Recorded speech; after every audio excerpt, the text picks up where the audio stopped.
Muito bem, sejam todos bem-vindos a mais um jogo rápido aqui na Central Trader. Aqui quem fala com os amigos é Anderson. Hoje, dia 4 de março, então nós vamos estar falando agora a respeito dos papéis que chamam a minha atenção com possível entrada neste dia 5, nesta terça-feira. Bem, vamos dar uma passada agora aqui no nosso Ibovespa, né? Nós podemos ver que o Ibovespa vem fazendo sombras inferiores. Isso é um sinal bem positivo, significa que o mercado não está querendo cair, então realmente está num patamar bem interessante. Para quem gosta de estar trabalhando com volume, o que deixa mais nítido é o volume financeiro. Nesses últimos 2 dias já vem consecutivamente caindo, né? E hoje ele completa a metade do ciclo, então é uma movimentação bem expressiva. Depois daquele dia que a gente falou que deste fundo a este topo nós tínhamos 34 dias e deste topo ao dia desse nós tínhamos 34 dias, eu esperava agora uma movimentação bem mais expressiva. Nós já estamos aí ao 8º dia depois deste fundo. Normalmente nós estamos aí, o ideal é que amanhã posterior nós tivéssemos mais uma movimentação de alta, ou até mesmo uma de baixa, fizesse uma movimentação de alta e com isso fizesse no final do pregão um pequeno recuo, deixando uma sombra inferior, e aí sim, posterior rompimento, aí seria aqui um pivô de alta, né, um sinal bem interessante para dar continuidade aí, para inverter essa tendência de baixa e sim fazermos uma movimentação mais interessante aí do nosso Ibovespa em termos altista, então na ponta compradora. O Dow Jones ainda não fechou o pregão, o Dow Jones está aí próximo do topo, né? Então estamos hoje aí com um cenário bem interessante, próximo de estar rompendo o topo também lá no Dow Jones. Bem, gente, hoje nós tivemos aí um stop sendo acionado em LLXL3, né? Infelizmente aí o mercado acionou o stop, não? Então faz parte. Nós vemos aqui na planilha, nós estávamos vendidos pela setup das 5 máximas, gerou um stop loss. Então paciência, agora vamos procurar por novas oportunidades dentro desse papel. O capital já está liberado, realmente hoje não ocorreu do jeito que a gente queria, né? Mas infelizmente acionou stop. Paciência, agora é buscar por novas oportunidades dentro deste papel. Faz parte do jogo. Também hoje nós tivemos duas compras sendo, na verdade uma compra sendo feita. Bradesco, né? Bradesco acionou aquele trade que nós tínhamos desenhado ontem, né? Pelo setup do deslocamento diferenciado. Então acionou. O alvo para RP está em 36,89 e o objetivo lá em 37,62.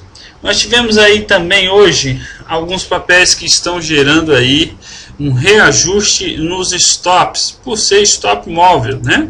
Então nós temos um reajuste de stop em CROT 3. CROT 3 hoje eu subi o meu stop aí para 40,91, né? Então 40,91 é o stop que está, 49,91 é o stop sendo ajustado aí na nossa CROT. O alvo da CROT está lá em 54,14. Então na verdade não tenho nada a fazer nesse trade, só ajuste de stop. Outro também que ajustou stop foi STC. Também nós subimos o nosso stop hoje para 45,73. Então 45,73 foi o nosso ajuste aí de stop na ESTC3. O alvo está lá em R$52 nesse trade, ou quando o SAR ir para cima dos preços ou bater no stop aí usando o setup da 4 máximas.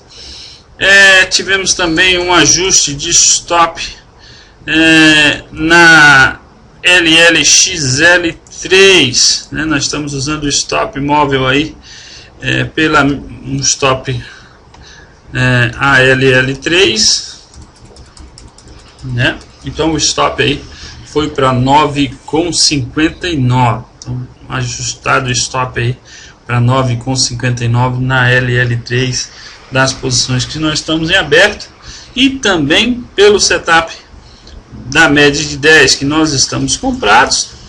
A Lelis Blanc hoje cruzou a média para venda, né? Então eu ajusto o meu stop aí para 9,72, o alvo para realizar price alta lá em 10,75. Se perder a mínima, eu não estarei assumindo essa venda. Na questão do BTC é um papel realmente aí mais complicado, está trabalhando na venda pela questão do BTC. Os em Minas, sim, novamente, os em Minas agora nós estávamos vendidos, mas ela cruzou a média para compra. Então, o que eu faço nesse caso? Então eu venho e trago o meu stop para a máxima do candle de hoje, que está e fica em 9,99. Então ajusto o meu stop na Uzi Minas para 9,99. Se romper, eu entro na compra. Mas como vai acionar o segundo stop por este modelo na Uzi Minas, nós fizemos uma venda, nós tínhamos comprado e assumimos uma venda, e agora a venda está perto de acionar um stop. Como é um modelo seguidor de tendência, o importante é que a gente sempre executa a entrada. Mas quando o papel tem 2 stops consecutivos, sabe o que eu faço? Esta terceira entrada eu vou assumir, a posição comprada se gerar a entrada, só que eu entro com um capital reduzido. Se eu estou acostumado a entrar com 20 mil, eu entro com 10 mil reais. Eu corto pela metade o risco. A partir do momento que eu levo 2 stops consecutivos, a minha terceira entrada eu corto pelo metade. Então eu entro com a metade do que eu estou acostumado a trabalhar. Isso é uma maneira de a gente ir aperfeiçoando, né? E eliminando talvez o risco do papel, que pode entrar numa lateralização, e nós sabemos que quando o mercado entra em lateral em setup seguidor de tendência, significa que nós levamos muito stop. Faz parte, todo modelo seguidor de tendência ele encontra uma dificuldade quando ele entra no mercado lateral, mas eu faço basicamente isso, é só cortar. Quando tem 2 stops consecutivos, eu entro a terceira operação com um capital reduzido, e aí é a mesma estratégia. Então se der ponto de compra, eu viro a mão, batendo 9,99 eu entro comprado, e o stop dessa operação eu coloco aí na mínima do candle de hoje, ficando em 9,50, 9,49. Então é isto na Uzi Minas 5. O papel está aí se lateralizando, né? Mas para ser bem sincero, se tivesse aquela questão do feeling, para mim, Uzi Minas vai explodir para cima. Mas é apenas uma expectativa que eu tenho de subjetiva, que não significa que a gente tem que estar operando subjetividade. Pelo menos eu não opero. Antes de mais nada, o Carlos Alberto, ele perguntou para mim qual que foi a maior dificuldade minha na bolsa. Ele mandou um e-mail. Vocês quiserem mandar um e-mail para mim, é simples, é só anderson@centraltrader.com.br, anderson@centraltrader.com.br, que eu respondo com o maior prazer.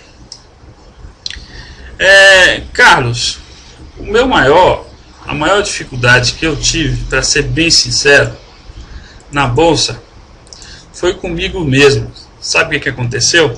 Ocorreu comigo mesmo por pura inocência, mas faz parte. Todo mundo acaba passando por isso. Eu fiz um curso de 3 dias, um curso para iniciantes de 3 dias, e quando eu saí deste curso, eu achei que eu já sabia de tudo na bolsa. Então eu peguei o dinheiro e comecei a operar, sem nem fazer nenhum estudo prévio, só por ter feito um curso básico. E já no próximo dia, na segunda-feira, eu comecei. O curso foi na sexta e sábado. Na verdade foi quinta, sexta e sábado. Aí na segunda-feira eu já estava operando. E aí você sabe o que ocorreu, né? pau para todo lado. E por incrível que pareça, as primeiras operações quando a gente faz um curso, dá positivo. É que nem você trabalhar com opção. Por incrível que pareça, a sua primeira operação em opção dá certo. Nós sabemos que é um mercado de alto risco, então tem que ter muita cautela, tanto com índice futuro quanto opções. Pelo menos é o que eu sempre recomendo. E aí, Carlos, eu comecei a operar, levando a cabeça. Aí quando eu perdi um dinheiro considerável, aí o que eu fiz? De eu pegar e estudar? Não. Eu fui e esperei um ilustre que existe aí no nosso mercado e acompanhava as entradas dele. Comecei a me dar bem, aí com o decorrer do tempo ele foi levando os stops, ele saía no momento que ele fazia um plano de trade e dando entrada em tal ponto, stop em tal ponto, e chegava no outro dia o cara já tinha saído, eu continuava dentro da operação. O cara saía como um mágico no topo, porque o feeling dele disse que ele tinha que sair, e eu continuei só levando na cabeça, cara. Só levando na cabeça, até que uma hora realmente eu botei a consciência no lugar e realmente eu vi que eu tinha que estudar.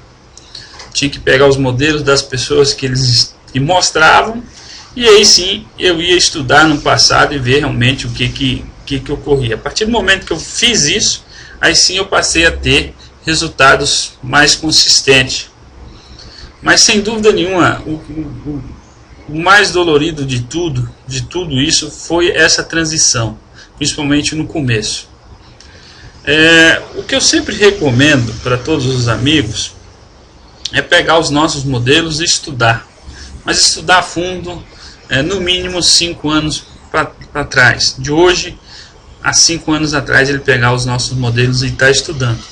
E aí quando ele realmente ter confiança no modelo, sabe o que ele tem que fazer? Ele tem que entrar com capital bem pequeno.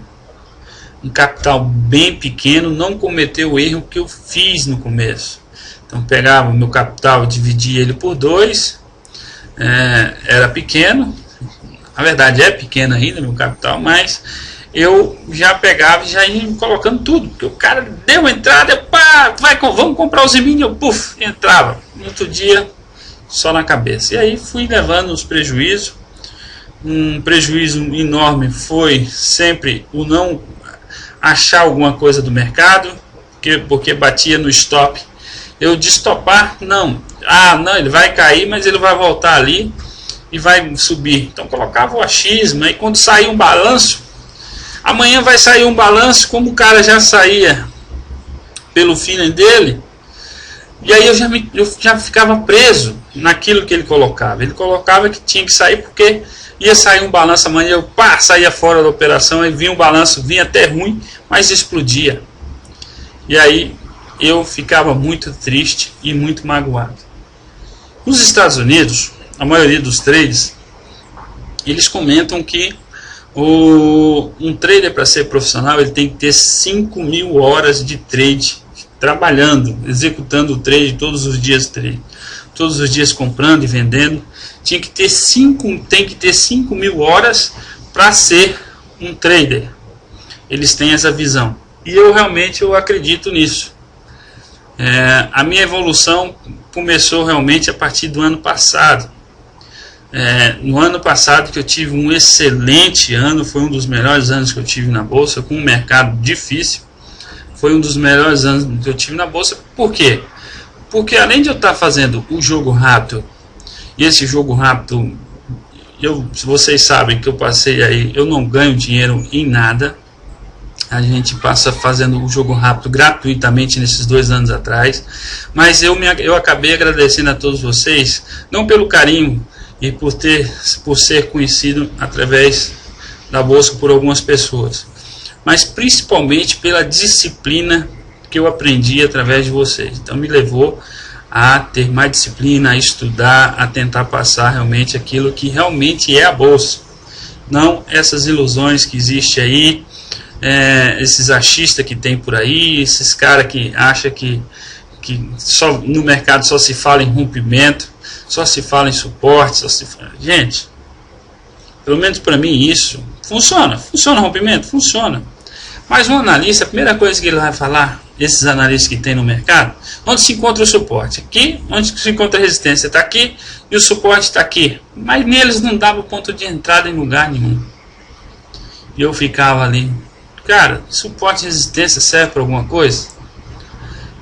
Quando eu comecei a estudar, a única coisa que serve para mim, suporte e resistência, foi para ser rompido e perdido. Simplesmente isso me mostrou nos meus estudos. Mas leva um tempo Carlos, realmente leva um tempo para você conhecer realmente o mercado. Eu ainda estou conhecendo, eu tenho procurado me aperfeiçoar, pois que entrou o ciclo na minha vida, entrou força relativa e alguns setups objetivos, aí realmente transformou a minha vida. Mas isso leva um tempo. Agora uma dica bem importante: não siga ninguém, nem a sua corretora. Você tem que fazer é procurar estudar o modelo e criar um plano perfeito. Esse plano perfeito é escrever num papel, numa agenda, o seu ponto de entrada. Primeiro o seu manejo de risco, depois o seu ponto de entrada, seu stop programado, por qual modelo operacional, a sua data de entrada, a sua data de saída. Se tiver um stop no tempo, quando bater naquele tempo você vai sair. Você tem que ter tudo isso anotado. A partir do momento que você fizer isso, sem dúvida nenhuma, você vai ter bons resultados. E o mais importante, que é uma coisa que eu venho fazendo desde o ano passado e que tem me ajudado e muito, é sempre procurar estudar os modelos operacionais e trabalhar nos ativos perfeitos. Procurar trabalhar setup, seguidores de tendência em papéis que são tendenciosos, direcionais. E setups de volatilidade naqueles que têm mais volatilidade. Se você conseguir fazer isso, se você fizer isso, sem dúvida nenhuma, Carlos, você vai ter excelentes resultados e você não vai ter os prejuízos que eu tive no começo da minha vida de trade. Mas isso leva um tempo e tem que ter dedicação. Se não tiver dedicação, realmente não vai chegar a lugar nenhum. Bem, gente, amanhã eu não tenho nenhuma compra programada pela questão do meu capital. Tá, gente, meu capital realmente já está esgotado, mesmo vendo boas oportunidades. Eu prefiro, agora já estou com mais de 10 operações abertas, então eu estarei só comentando aqueles papéis que realmente, se eu tivesse dinheiro, eu estaria operando. Pelo setup da 4 máximas, este é um papel, se eu tivesse um capital disponível, eu estaria comprando, que é LET 6. LET 6 me chama a atenção, acumulação e distribuição. Nós estamos fazendo aqui a máxima dos últimos 4 dias, né? Então o meu ponto de entrada fica aqui em 10,58, o stop ficando em 10,98 e o meu alvo deste trade, um alvo final com o stop móvel pelo SAR, fica lá em 14,17. Então este é o ativo que me chama a atenção pelo setup da 4 máxima. Pela estratégia do Up Reverso, me chama a atenção 2 papéis aí que realmente eu estou bem atentos a ele. Banrisul, BRKM5. BRKM5 faz um Up Reverso em cima da banda de Bollinger. Isto me chama muita atenção. Se eu tivesse capital disponível, eu operaria sem medo de errar. Então meu ponto de entrada ficaria em 14,21, o stop ficando em 13,64 e o alvo dessa operação fica sendo esta amplitude projetada para cima. Então tem um alvo para realizar parcial em 14,78, então eu fazia a minha realização parcial aqui, depois colocaria meu stop ponto de entrada e ajustando o stop sempre pela mínima de cada candle. Outro ativo é JBSS3, também faz um Up Reverso em cima da banda de Bollinger, mas neste caso eu entraria com capital pela metade do costume, né? Se eu trabalho com 50 mil, eu compraria somente 25 mil, pela questão da acumulação e distribuição, está trabalhando abaixo da média de 21. Então o meu ponto de entrada na JBSS3 fica aí em 6,84, stop ficando em 6,47, um alvo para realizar parcial fica sendo essa amplitude projetada para cima. Lá em 7,21 eu venderia 50% ou 70%, trazia o meu stop ponto de entrada e ajustando o stop sempre pela mínima de cada candle. Outro ativo, pelo setup das 5 mínimas, me chama muita atenção o Banrisul. Eu acredito que o setor de bancos venha fazer movimentações bem interessantes. Banrisul, acumulação e distribuição, trabalhando, já rompeu esse topo prévio. Então, meu ponto de entrada no Banrisul ficaria aí em 18,06, o stop ficando em 17,10, um alvo de 3,5 para fazer a realização parcial. Quando eu fizesse essa realização parcial, trazia o meu stop ponto de entrada, e aí eu mudava o ATR de 2 somente para um desvio, né? Então deixa eu colocar para vocês aqui, de 2 e não de um desvio, mas sim de 1, e ajustando o stop por esse stop móvel, mas tenho que mudar o ATR somente quando eu fizer a realização parcial. EZTC3 também, outro papel que chama muito a minha atenção, uma belíssima acumulação e distribuição. Veio testar a nossa média de 9 com a média de 21 e até a média de 5 mínimas, então meu ponto de entrada fica aí na EZTC em 27,71, stop ficando em 26,61 e a mesma estratégia, um alvo para realizar parcial em 3,5, trazia o meu stop ponto de entrada, e aí sim, quando eu fizesse essa realização parcial, eu mudaria o meu ATR para um desvio. Tem um modelo que chama muito a minha atenção pela setup da acumulação e distribuição, me gera uma entrada aí em CSAN3, a Cosan já rompeu o topo prévio, então meu ponto de entrada na Cosan ficava em 46,80, o stop ficando em 44,98 e um alvo para realizar parcial fica sendo esta amplitude até a máxima desses 5 candles projetado para cima, um alvo para realizar parcial em 48,81, mas aqui eu ia ajustando o stop sempre pela mínima dos últimos 5 dias, o stop móvel até alcançar o meu objetivo final desse trade, fica uma realização parcial em 48,81 e o alvo lá em 50,72, pela acumulação e distribuição bem interessante. Pela estratégia do IFR10 com o IFR7, PVMF3, estamos com a média de 144 acima da média de 172, então meu ponto de entrada neste ativo e com o IFR de 10 ele está acima, ele está abaixo da metade da amplitude do IFR dos últimos, duas vezes a amplitude do IFR de 7.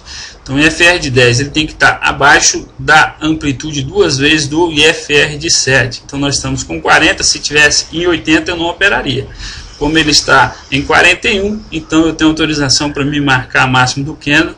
Então meu trade na BVMF ficaria aí em 13,20, o stop em 12,80 e um alvo desse trade fica sendo 3 vezes o meu risco projetado para cima, né? Então aqui eu colocaria aí mais, incluir aí um 400%, né, que é 3 vezes a amplitude do meu risco, o objetivo lá em 14,40 eu encerraria todo esse trade. Outra é a minha queridinha JHSF3, esse é um papel que todos os amigos sabem que eu particularmente sou fã, confesso. Mesma estratégia, o IFR de 10 está em 38,60, o IFR de 7 está em 37,3. Então tenho uma autorização para marcar a máxima do candle. Então meu ponto de entrada na JHSF ficaria aí em 8,30, o stop em 8,04 e o alvo fica sendo esta amplitude projetada para cima, não em 200 e nem 300 nem 200% amplitude do meu candle, e sim aí colocaria 400%, 300% amplitude do meu risco projetado para cima lá em 9,12. Eu encerraria todo o meu trade, tá bom? Desejo a todos vocês um belo descanso e até amanhã, se nosso bom Deus permitir. Um abraço a todos.